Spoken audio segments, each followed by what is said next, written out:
of the month, and if it's February at the studio, it's heart openers. And this month we're working with Ustrasana, or camel pose. This is one of these poses that seems like it should be easier than it is, but once you're in it, it's really a very deep back bend. So fortunately, we can take it in stages, as you can take almost all poses, to explore your back bend at your own level. And so we'll go through some of those stages in this video. But important to come into this pose nice and warmed up, doing some perhaps gentler back bends earlier in your practice. And you also really want to warm up your thighs. The front of the thighs deeply stretch here and are engaged, so that's important to maintain the integrity of the pose. So a few stages to come into it. You're going to come onto your knees, and you really want to work to engage your belly here.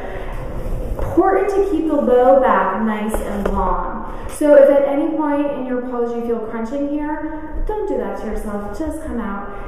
Not worth it at all. So you really want to focus the back bend really here in the middle part of the back.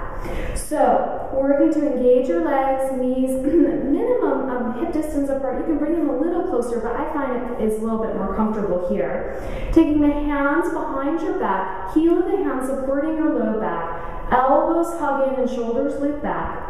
Press into the toes, and the key action here is both lifting up here and drawing forward here with your pelvis, and that's part that's not always so obvious in this pose.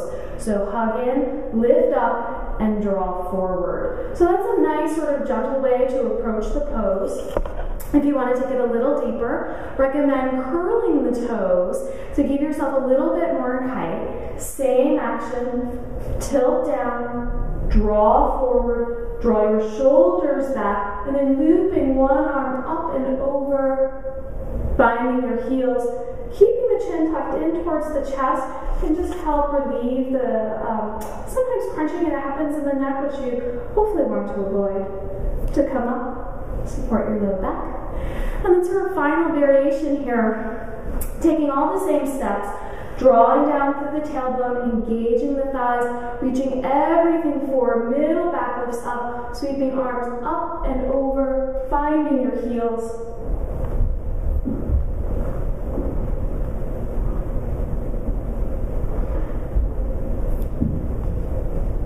And coming up nice and slow.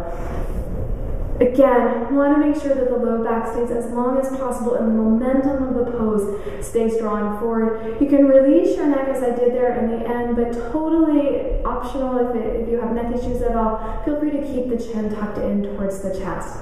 So a big, big heart opener in honor of this Valentine's month. Enjoy, take it at your own pace. Namaste.